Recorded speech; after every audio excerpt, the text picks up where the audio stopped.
वेङ्कटाणं नमो सिद्धाणं नमो मायरीयाणं नमो वज्रायाणं नमो लोहि संवसाहानं प्रमाणादर्थसंसिद्धे सदा भासाद्विपर्य इति वक्ष्येतयो लक्ष्म सिद्धिमल्पं लघीयसा नमो हरियन्ताणं नमो सिद्धाणं नमो आयरीयाणं नमो वत्सायाणं नमो लोहे सवसाहणं।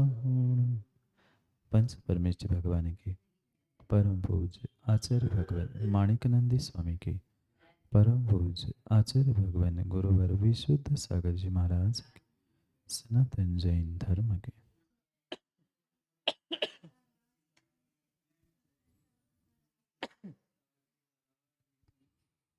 अंतिम तीर्थ वर्धमान स्वामी के इस शासन में उनकी उस 4 अनुयोगों में विभाजित द्वादशांग में जिनवाणी को समझने के लिए हम महान अनुयोग द्रव्यानुयोग का आलम्बन ले रहे थे। और इस महान द्रव्यानुयोग में न्याय शास्त्र परीक्षमक सूत्र को समझकर हम अपने भीतर की भ्रांतियों को मिटाने का प्रयास करें। भव्यात्माओं, आचार्य प्रवर माणिकनंदी स्वामी न्याय शास्त्र परीक्षमक सूत्र में हमें प्रमाण इस विषय का बोध करा है। सामान्य रूप से जो सम्यक ज्ञान को हमने प्रमाण माना था, उसी सम्यक ज्ञान के प्रमाण को तर्क, अनुमान आदि आदि के बहुत सारी कसौटियों के द्वारा कसते हुए जो प्रमाण का स्वरूप भिन्न दर्शनों ने भिन्न प्रकार से माना था, उनके उस प्रमाण के स्वरूप की जो विप्रतिपत्ति यानी विपरीतता थी, उन विपरीतताओं को मिटाते हुए प्रमाण का वास्तविक स्वरूप क्या है। सम्यक ज्ञान भले ही प्रमाण है, पर सम्यक ज्ञान होता कैसे है, उसको न्याय की और दर्शन की परिप्रेक्ष्य में सिद्धांत की प्ररूपणा की। स्वरूप के बाद संख्या का व्याख्यान किया तीसरे अध्याय में, क्योंकि कोई मात्र 2 प्रमाण मानता है, कोई 3, कोई 5, कोई की भिन्न भिन्न संख्या। उस स्वरूप और संख्या की विपरीतता विप्रतिपत्ति को दूर करने के लिए 2-3 आदि अध्याय बताए। पहले, दूसरे और तीसरे अध्याय में आचार्य भगवान ने प्रमाण का स्वरूप, प्रमाण की संख्या, प्रमाण के भेद आदि का व्याख्यान किया। अब चतुर्थ अध्याय में आचार्य भगवान प्रमाण के विषय को समझाने वाले। प्रमाण तो हमने निर्णित कर लिया, स्वपूर्वार्थ व्यवसायात्मकम ज्ञानम, जो स्व पर पदार्थों का व्यवसायात्मक निर्णय करने वाला है, वह ज्ञान है। पर वह किसको विषय बनाता है, वह भी बहुत बड़ी बात है कि प्रमाण तो ज्ञान हो गया, पर ज्ञान से विषय किसका बनाएगा, या ज्ञान किसका निर्णय कराया गया, ज्ञान से हम किसे विषय बनाते हैं, उस विषय के प्रति आचार्य भगवंत यहाँ समझाने वाले। क्योंकि ये प्रमाण से संदर्भित जितने भी विषय थे या प्रमाण से संदर्भित जितना भी व्याख्यान था, ये अन्य मतों का खंडन करने के लिए ही यहाँ पर परिपूर्ण रूप से व्याख्यान प्रारंभ हो रहा है। क्योंकि कुछ लोगों ने विपरीत ज्ञान का निर्णय करने रूप भी उसे प्रमाण में ग्रहण किया, तो वह प्रमाण का विषय नहीं है। प्रमाण का विषय मात्र और मात्र सम्यक निर्णय करने वाला ही सामान्य विशेषात्मक अनेकांतात्मक वस्तु से ही या अनेकांत से ही जो वस्तु का निर्णय किया जा रहा है, वही विषय। तो ये अनेकांत क्या है, वास्तव में वस्तु का विषय क्या होना चाहिए, वास्तव में प्रमाण का विषय कैसा होता है, किस विषय को प्रमाण कहा है, आदि के विषय में चौथे अध्याय में आचार्य भगवान हमें चतुर्थ परिच्छेद के रूप में समझा। पहले सूत्र को पढ़ते हुए हम उस चौथे अध्याय के विषय को विषय रूप समझते हैं। चौथे अध्याय का चौथे परिच्छेद का विषय ही विषय है। चौथे परिच्छेद का विषय ही विषय है, यानी प्रमाण का विषय ही चौथे अध्याय का चौथे परिच्छेद का विषय सब्जेक्ट है। अब उसको पढ़ते ही हम निर्णय करते हैं ये विषय क्या होता है, उसे समझते हैं पहले सूत्र के द्वारा। चतुर्थ परिच्छेद, सामान्य विशेषात्मा तदर्थो विषयः।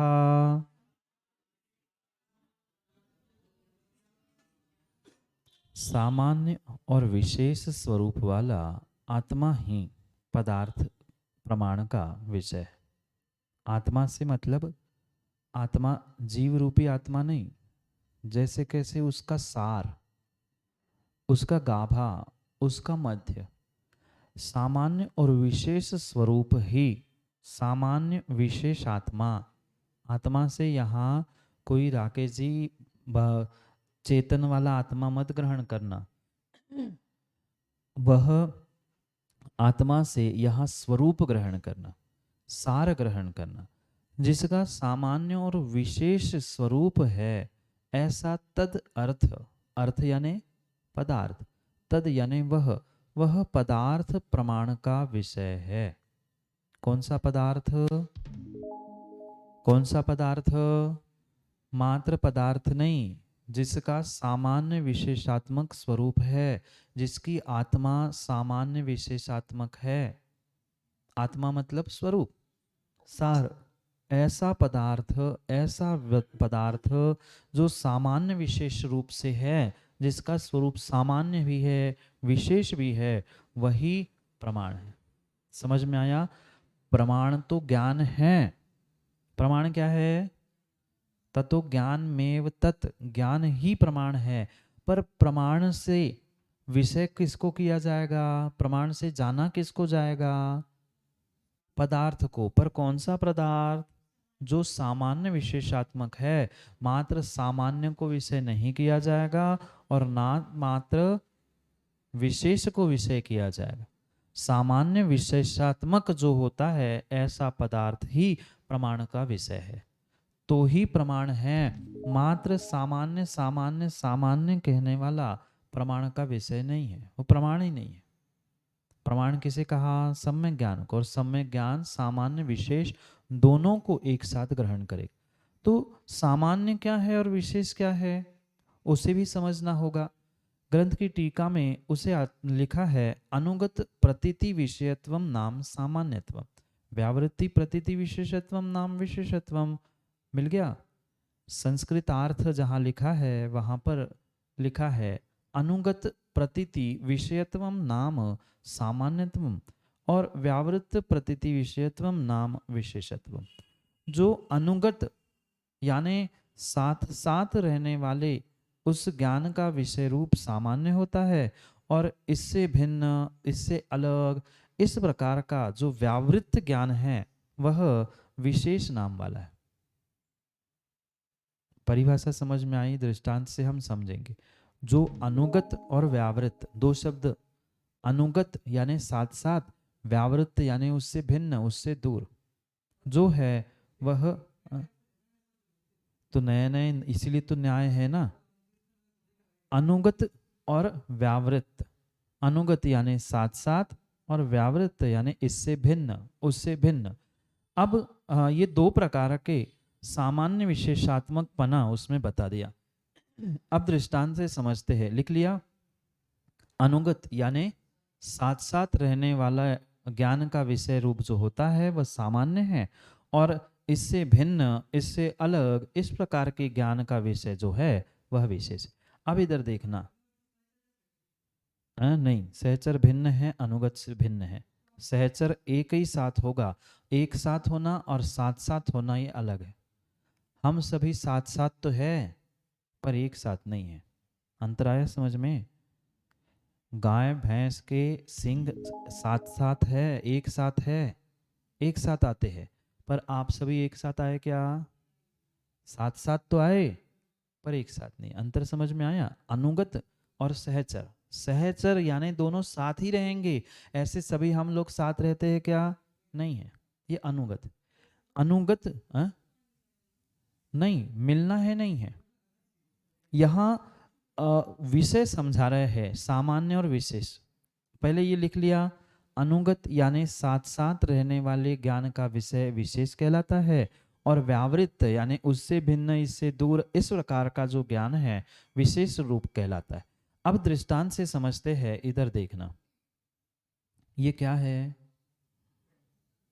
ये क्या है? ये क्या है? ये क्या है? पदार्थ है, पुद्गल है कि पेन है? हमें यही समझना है। जब हम कहेंगे कि ये पुद्गल है तो सामान्य हो गया, पदार्थ है वो भी सामान्य हो गया। पर कहेंगे कि पेन है, पेंसिल है, कागज है, माइक है, ये क्या हो गया? विशेष हो गया। ये पुद्गल नहीं है क्या? ये पुद्गल नहीं है? ये पुद्गल नहीं है? ये कागज भी पुद्गल है, ये भी पुद्गल है। सभी पुद्गल पुद्गल पुद्गल पुद्गल साथ साथ साथ समान है, सो सामान्य है। पर पेन, इससे पेन भिन्न है, इससे कागज भिन्न है, कागज से ये भिन्न है, इससे भिन्न, उससे भिन्न, इससे अलग। ऐसी जहां परिणति है वहां विशेष है और सामान्य यानी साथ साथ है।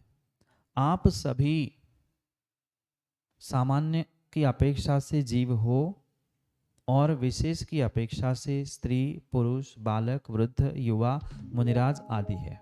अंतर समझ में आया? सामान्य मतलब सभी जीव है हम, अनुगत हो गया, साथ साथ हो गया, सभी समान रूप से हमने उसे सामान्य समझा, अनुगत रूप से। और वही एक दूसरे से भिन्नपना जहां खोजने का प्रयास किया, वहां वह व्यावृत्त हो गया, विशेष हो गया। अंतर आया समझ में? उससे भिन्न, उसके समान, ऐसा। ये इसलिए विषय कहना पड़ रहा है कि जो बौद्ध अद्वैतवादी है और सांख्य है, उनके अनुसार वे मात्र वस्तु को सामान्य ही मानते, और कोई बौद्ध है जो विशेष रूप ही मानता है। नैयायिक वैशेषिक सामान्य को स्वतंत्र पदार्थ और विषय विशेष को स्वतंत्र पदार्थ मानते हैं। अंतर समझ में आया क्या? हम एक ही वस्तु में सामान्य विशेषात्मक पना खोज रहे हैं, पर नैयायिक वैशेषिक सामान्य वस्तु अलग मानता है, विशेष वस्तु अलग मानता है। बौद्ध मात्र विशेष को मानता है, और अन्य कुछ दर्शन है वो मात्र सामान्य को मानते। तो उन सब का खंडन निराकरण करने के लिए यहाँ समझाया जा रहा है, वस्तु सामान्य विशेषात्मक होती है। वस्तु का विषय या प्रमाण का विषय सामान्य विशेषात्मक वस्तु है। वस्तु कैसी है? सामान्य विशेषात्मक वस्तु ही उस सम्यक ज्ञान रूपी प्रमाण का विषय। समझ में आया? क्योंकि कुछ लोग मात्र सामान्य को विशेष सामान्य को वस्तु मानते, कुछ विशेष को वस्तु मानते हैं, कुछ भिन्न भिन्न रूप से एकांत रूप से सामान्य और विशेष दोनों को मान। तो उन सब का खंडन करने के लिए वस्तु जो सामान्य विशेषात्मक है वही प्रमाण का विषय है, ऐसा पहले सूत्र में कहा। फिर आगे आचार्य भगवंत उस अनेकांत का स्वरूप बता रहे, क्योंकि जो वस्तु है सामान्य विशेषात्मक कह रहे हैं तो अनेकांतात्मक तो है ही। तो अनेकांत का स्वरूप कैसे होना तो होता है, या अनेकांतात्मक वस्तु का स्वरूप कैसे होता है, उस वस्तु के समर्थन के लिए, क्योंकि हम तो मान रहे हैं कि ब्रह्मांड की प्रत्येक वस्तु अनेकांतात्मक है। हम मानते हैं कि नहीं? कौन सी वस्तु अनेकांतात्मक नहीं है? सभी पदार्थ अनेकांतात्मक। पर सामने वाले को मैं कैसे समझाऊं? उसको समझाने के लिए यहाँ दूसरे नंबर के सूत्र को दे रहे हैं, जिसे हम पढ़ते हैं और अनेकांतात्मक वस्तु के समर्थन को समझते। अनुवृत्त व्यावृत्त प्रत्यय गोचरत्वात्, अनिवृत्त व्यावृत्त प्रत्यय गोचरत्वात्, पूर्व पूर्व गोचरत्वात्, हाँ, त्वात तो आधा पढ़ेंगे। गोचरत्वात पूर्वोत्तराकार परिहारा व्याप्ति स्थिति लक्षण परिणामेकार्थ परिणामेनार्थ परिणामेनार्थ क्रियोपपत्तेश्च। अब एक साथ पढ़ते, एक एक शब्द आया ना पढ़ने के लिए, अब पूरा सूत्र पढ़ते। अनिवृत्त व्यावृत्त प्रत्यय गोचरत्वात् पूर्वोत्तराकार परिहार व्याप्ति स्थिति लक्षण परिणामेनार्थ क्रियोपपत्तेश्च।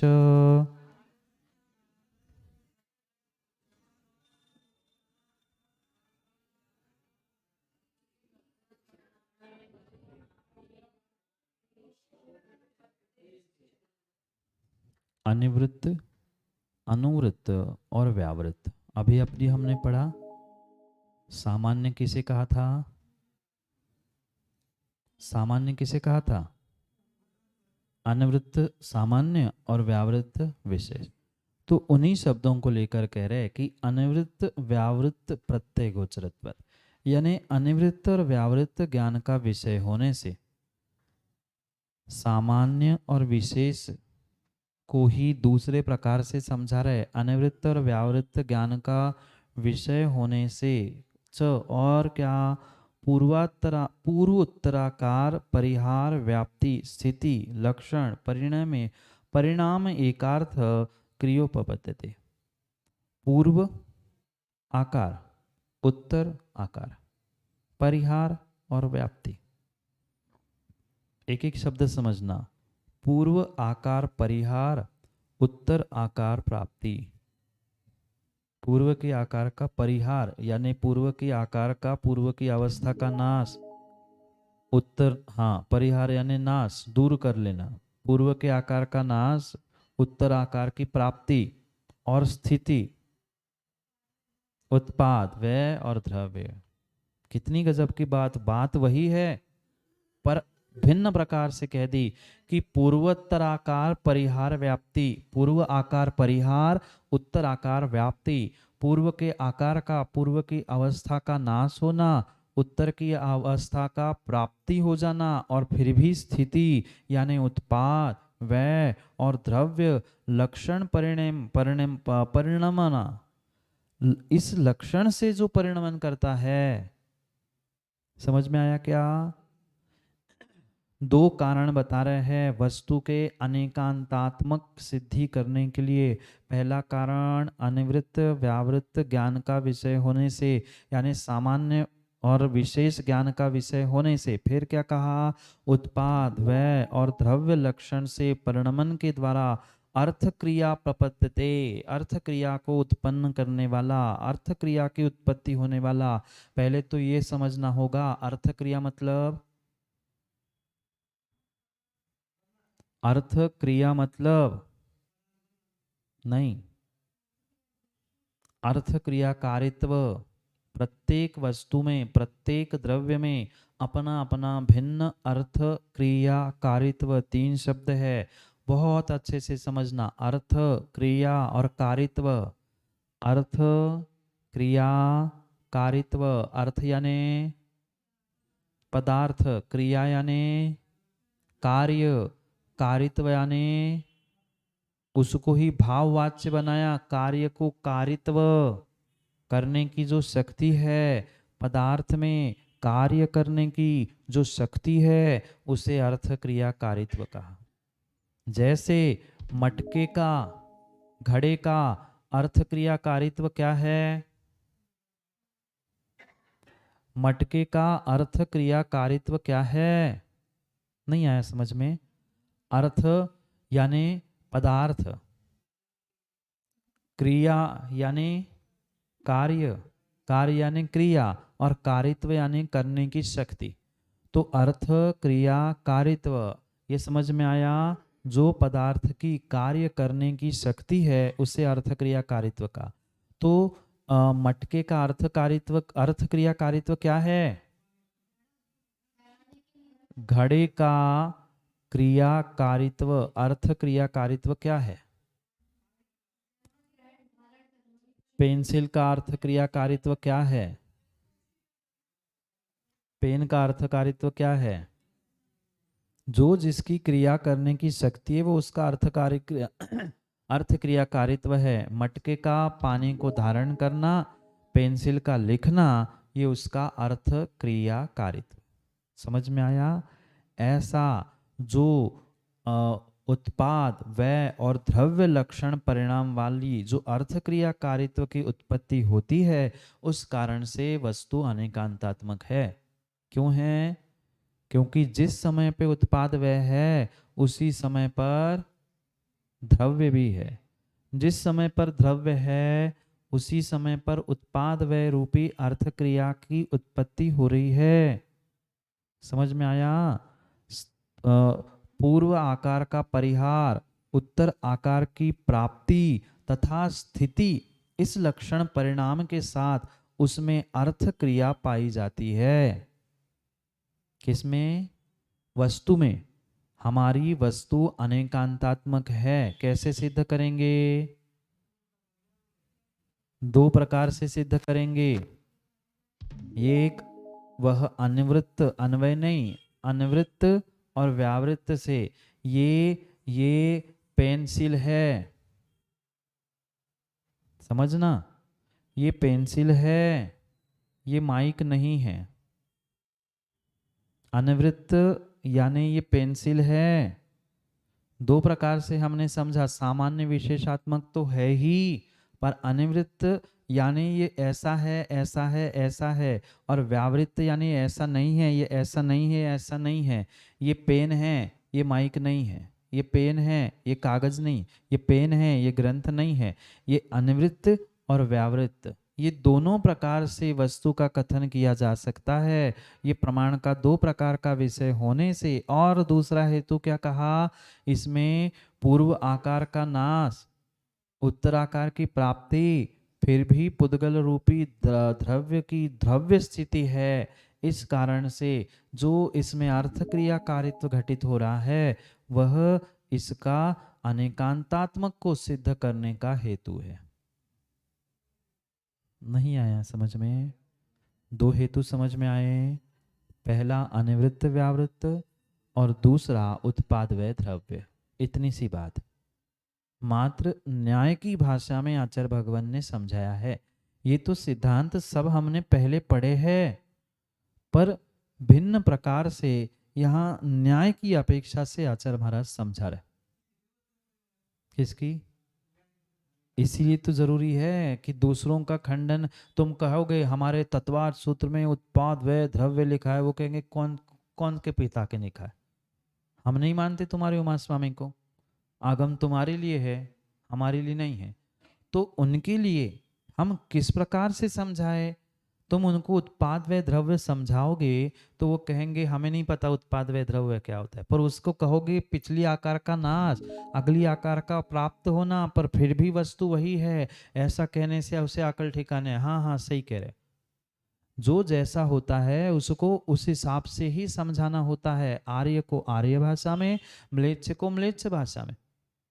कोई मूर्ख व्यक्ति पहुंच गया और उसको तुमने आशीर्वाद दे दिया। मनोज पंडित जी कहते शुभम भूयात, शुभम भूयात, वो कह रहे गाली तो नहीं बकरा। उसको यही कहना पड़ेगा दूधो फूलो पूतो फलो आदि ऐसा आशीर्वाद। हाँ कितना बढ़िया आशीर्वाद। तो जैसा जो होता है उसको वैसा कहा जाता है। इसलिए इसकी आवश्यकता पड़ी। लोक व्यवहार नहीं, हमें जीतना है ना। यहाँ जीत चल रही है, हम शास्त्रार्थ की बात चल रही है, हमें जीतना है। हम उसकी भाषा में उसका खंडन करेंगे तो हमारी जीत जल्दी होगी। इसलिए ये जीतने के लिए दो हेतुओं से वस्तु के अनेकांतात्मक स्वरूप का व्याख्यान किया। समझ में आया माँ? अनुवृत्त, व्यावृत्त और उत्पाद व्यय द्रव्य, सीधी सी बात। हाँ वही भाव अभाव रूप है। मात्र मात्र भाषा भिन्न भिन्न है सभी आचार्य भगवंतों की, पर मूल सिद्धांत तो वही है। यह पेन है, यह माइक नहीं है। ये अनुवृत्त व्यावृत्त हो गया। ये पहला हेतु। पेंसिल प्लास्टिक रूप पहले कुछ और थी, आज कुछ और है, टूटने पर और कुछ होगी। ये उत्पाद वह था, फिर भी पुद्गल पुद्गल था, ये द्रव्य था। ऐसे अर्थक्रिया कार्य से युक्त जो ये परिणमन चल रहा है, वह परिपूर्ण रूप से अनेकांत का द्योतक होने से, इन दोनों हेतुओं से हमने वस्तु को अनेकांतात्मक सिद्ध किया। समझ में आया? पहले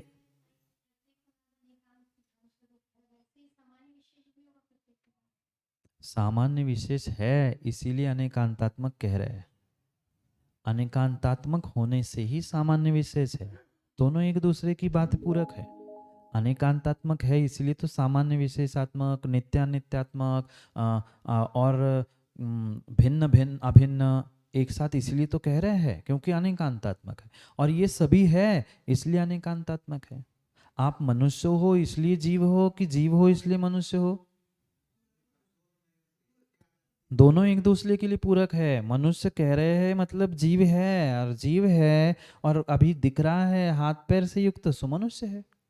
दोनों एक दूसरे के लिए पूरक है। ऐसे ही सामान्य विशेषात्मक है, अनिवृत्त व्यावृत्त है इसलिए अनेकांतात्मक है, और अनेकांतात्मक है इसलिए वह सामान्य विशेषात्मक। जैसे पिछले हमने हेतु के भेदों में भी समझा था, जब हमें कार्य को सिद्ध करना है तब कारण के हेतु बनाएंगे, जब कारण को सिद्ध करना है तो कार्य के हेतु बनाए। ऐसे ही जब अनेकांतात्मक को सिद्ध करना है तो सामान्य विशेष अनिवृत्त व्यावृत्त उत्पाद व द्रव्य को हम हेतु बनाएंगे, और जब उत्पाद व द्रव्य को हेतु बनाना है तो सतलक्षण कहते हुए उस द्रव्य के कारण से उसे सिद्ध करेंगे। अपेक्षा भिन्न होने से कथन भिन्न होगा, वास्तविकता एक ही है। अब अगले सूत्र में आचार्य भगवान कह रहे हैं तीसरे, हाँ, जिस प्रकार से जिस अपेक्षा से चाहे अनेक अपेक्षा से समझ सकते। तीसरे सूत्र में आचार्य भगवान उस सामान्य के भेद समझा रहे। पहली बात समझ में आया, विषय सामान्य और विषय विशेष। सामान्य के दो भेद, विशेष के दो भेद। सामान्य के दो भेद कौन से हैं? सामान्यम द्वेधा तिर्यक मूर्ध्वता भेदात, तिर्यक तिर्यक ऊर्ध्वता भेदात। अलग अलग नहीं पढ़ना, गूर्ध्वता एक साथ पढ़ना है, गूर्ध्वता तिर्यक गूर्ध्वता भेदात है? पहले गुर पढ़ेंगे ना, गुर, तिर्यक गूर्ध्वता भेदात, तिर्यक गूर्ध्वता भेदात। पढ़ो एक साथ। सामान्य दो प्रकार का है, तिर्यक और ऊर्ध्वता अपेक्षा से। तिर्यक सामान्य और ऊर्ध्वता सामान्य, दो सामान्य समझ में आए? तिर्यक सामान्य और ऊर्ध्वता सामान्य, इस अपेक्षा से सामान्य के दो भेद बताए। फिर विशेष के भी दो भेद बता रहे हैं। उसको ये तिर्यक सामान्य और ऊर्ध्वता सामान्य कल पढ़ते हैं, और छठवां और सातवां सूत्र आज पढ़ते हैं, क्योंकि उसमें समझने जैसा विषय नहीं है। कल चार प्रकार समझेंगे, टेबल बना के लाना, विषय सामान्य और विशेष। सामान्य के दो भेद, तिर्यक और ऊर्ध्वता। विशेष के कितने भेद हो गए उसको भी पढ़ लेते हैं तो टेबल बन जाएगा। और किसे तिर्यक सामान्य कहते, किसे ऊर्ध्वता सामान्य कहते हैं, विशेष के कैसे दो प्रकार है, उसको चार सूत्रों को कल विस्तार से, कल नहीं मतलब जब भी क्लास होगी 16 तारीख को, तब वहाँ हम उसको पुनः पढ़ सकते। इसलिए छठवां और सातवां सूत्र पढ़ते हैं, चौथा और पांचवा पुनः अगली कक्षा में पढ़ेंगे। पहले छठवें सूत्र को पढ़ते हैं। विशेषश्च, विशेष के भी दो प्रकार है। सामान्य के दो प्रकार बता दिए, ऊर्ध्वता सामान्य, तिर्यक सामान्य। विशेष के भी दो प्रकार, क्या कह रहे हैं? विशेषश्च, विशेष के भी दो भेद है। कौन से? सातवें नंबर के सूत्र को पढ़ते, पर्याय व्यतिरेक भेदात।